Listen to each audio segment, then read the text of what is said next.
When Hizuru lands on Hitogashima, she is about to step on a man's shadow.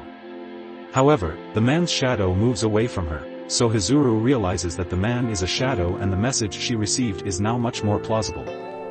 She then wonders if Mio is Shinpei Ajiro when she sees him approaching Shinpei and calling him Shin.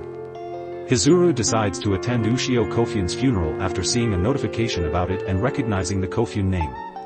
There, Masahito Karakiri recognizes Hizuru, who steps on his shadow and confirms that he is not one of them, even after 14 years. Masahito confirms to Hizuru that Ushio is from the Kofune restaurant, stating that there was an accident yesterday. He asks Hizuru why she came back. But then he interrupts her and tries to guess that she studied to be a teacher or a doctor. Hizuru says she remembers why she can't stand him, which only annoys him. Hizuru tells Masahito her name when he calls Alan to see if he recognizes her. Alan is surprised to see Hizuru because he remembers her. Hizuru recalls frequent visits to the Kofune restaurant during her second year of middle school. Alan had 2 daughters, and shortly after Mio was born, his wife passed away. There, she would meet Ushio and occasionally share her original tales with him. Alan gets a call from Mio, who tells him that Shinpei and she fell into the ocean and will come back to him later. Hizuru inquires about Shinpei overhearing that. To which Alan responds that he adopted the son of his best friend, Shinpei Ajiro. Masahito explains that a boating accident killed both of his parents approximately 10 years ago. Hearing that, Hizuru understands that the kid sitting before her on the boat was Shinpei and she chooses to keep away from him for the present. Alan follows her and informs Hizuru of Ushio's neck marks. Hizuru inquires as to whether they examined her skin or blood under her nails. But Alan responds that they did not. Alan wonders if Hizuru is reminded of Ryunosuke's passing 14 years ago by this case. After that, Hizuru goes back to Ushio's coffin and opens it to examine her neck. Alan responds that it was a Hishigata clinic nurse when she inquires about the person who dressed the body.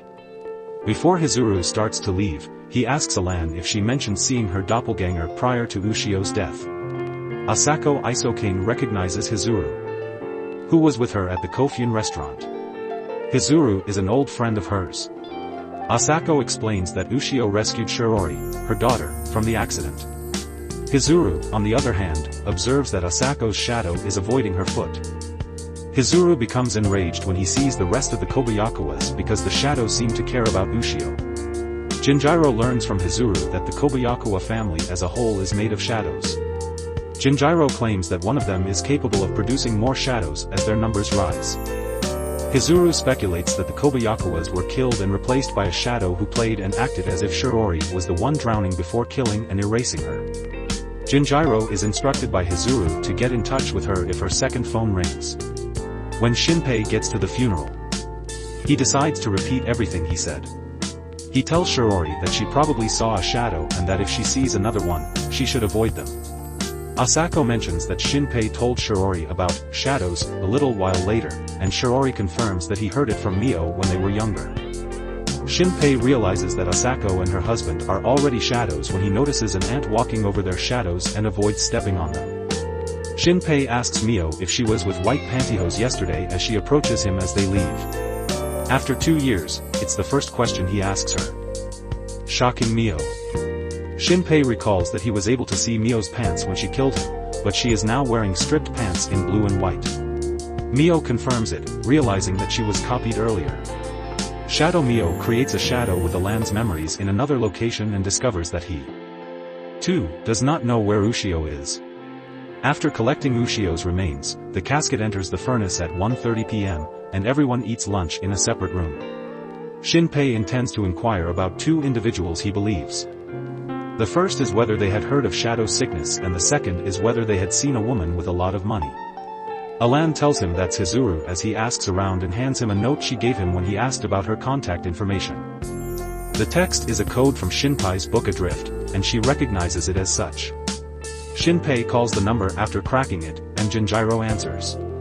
Jinjiro follows Shinpei's introduction by stating that he is Hizuru's acquaintance. Jinjiro orders Shinpei to return alone to the funeral hall while he is inside the crematorium. Arriving, Jinjiro advises him to stop and take shots at Shinpei's shadow.